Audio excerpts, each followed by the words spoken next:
Apa yang menjadikan kamu berani untuk mengatakan orang lain itu syubhat? Dan kemudian keterangan apa dan penjelasannya bagaimana? Karena apa? Karena kita adalah orang yang diberikan oleh Allah dengan anugerah akal untuk kemudian membaca dan untuk mengerti. Kita bukan sebagaimana kambing dan bukan sebagaimana kerbau yang dicongok hidung kita lalu mengikuti apa adanya. Kita diberikan akal, kita diberikan anugerah perasaan, kita diberikan anugerah mata untuk melihat semuanya. Karena itu merupakan organ untuk mendeteksi kebenaran. Sampaikan kepada dia, kamu berani untuk mengatakan syubhat itu dalam perkara apa? Maka tanya, hujahnya apa kalau mengatakan syubhat? Supaya kemudian betul-betul selesai. Kalau dia mengatakan ustadz saya yang mengatakan itu, pertanyaan selanjutnya, ustadz antum itu sudah pernah nggak ketemu dengan ustadz yang kamu katakan syubhat? Ada satu hal yang kita harus mengerti. Orang Khawarij itu adalah orang yang begitu gampang mengkafirkan dan begitu gampang menyesatkan. Itu orang Khawarij. Di antara identitas orang Khawarij itu mereka kalau beribadah luar biasa. Makanya kalau saya, antum, beliau tidak ingin terkena paham Khawarij adalah mari kita tidak begitu gampang untuk mengkafirkan dan begitu gampang untuk menyesatkan setiap orang. Katakan sama dia, kalau memang dia adalah orang yang berkomitmen kepada syariat, mungkin jilbabnya lebih panjang dikit daripada jilbabnya ukhti ataupun ummu. Ketika dia sudah mengatakan syubhat, sampaikan kepadanya, syubhatnya dalam perkara apa? Sudah pernah nggak menyampaikan hujahnya? Sudah nggak menyampaikan dalilnya? Bisa jadi ada ustadz yang kita katakan syubhat, tetapi justru dia memiliki dalil daripada orang yang mengatakan dirinya syubhat. Agama ini adalah agama yang tidak ditentukan vonisnya secara instan, tapi vonis itu memerlukan proses yang panjang. Masih ingat kasusnya Jessica yang dituduh nabur kopi sianida, yang menuduh apa? Sianida di kopi, bukan kopi sianida, sianida di kopi. Maka ternyata proses untuk membuktikan bahwasanya dia itu bersalah itu panjang. Siarannya itu sampai berjam-jam, live lagi. Dan ibu termasuk salah satu konsumen yang melihat berita itu. Belum lagi didatangkan itu kemudian ahli dari Australia, ahli dari Singapura didatangkan, CCTV diputar berkali-kali. Kemudian setiap kemudian tuduhan dibantah lagi sama pengacaranya.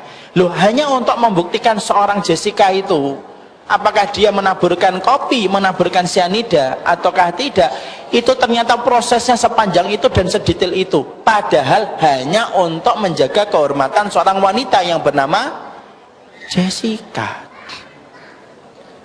Kalau seorang wanita kafir saja, hanya untuk membuktikan dia itu bersalah ataukah tidak, sampai sepanjang itu dan sedetail itu pengadilan itu ditegakkan dan menghabiskan biaya yang tidak sedikit. Loh, apalagi orang yang beriman.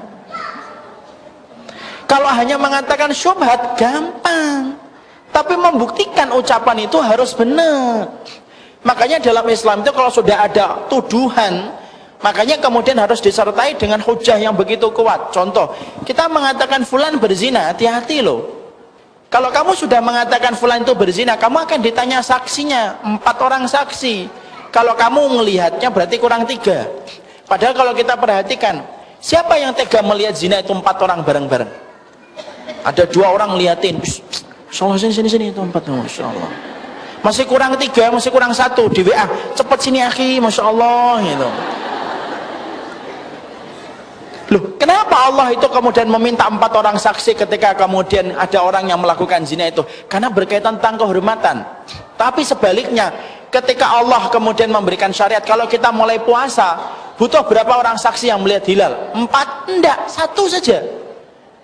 Ada orang kemudian besok kita misalkan ini akhir Ramadan, ternyata sore nanti ada yang melihat hilal, 1 orang saja sudah cukup untuk mulai puasa itu besok. Kenapa masalah hilal cukup 1 orang, tetapi kenapa tuduhan zina harus 4 orang? Karena kalau sudah berkaitan tentang kehormatan orang itu jadinya berat. Siapapun itu yang ngomong, tanya sama dia, sudah siap kamu menghadapi nanti kemudian di hadapan Allah itu? Apa yang kamu katakan tentang semacam itu? Karena orang tersebut ketika kemudian dikatakan ustadznya syubhat fulan gitu, insya Allah saya sih tidak ada, ustadz yang lain mungkin. Maka kemudian pasti dia akan menghadapi tuduhan itu nanti di hadapan Allah. Kenapa? Berat loh mengatakan ustadz syubhat itu, berat. Kenapa? Berarti syubhat itu kita sudah mengancam dia dengan api neraka. Syubhat itu mengancam dia dengan api neraka. Berarti tidak mudah bagi kita. Kalau sudah bisa kita mengancam orang dengan api neraka, siapkan seluruh ilmu, seluruh informasi yang kamu harus persiapkan nanti ketika berhadapan dengan dia. Ya Allah ya Karim, hidup kita nanti mempertanggungjawabkan amal kita aja sudah terlalu berat, apalagi harus mempertanggungjawabkan apa yang kita tuduhkan. Makanya apa? Jangan sampai jilbabmu, jangan sampai jenggotmu, jangan sampai celanamu itu menjadikan kamu halal untuk menghujat orang lain dan memvonis orang lain.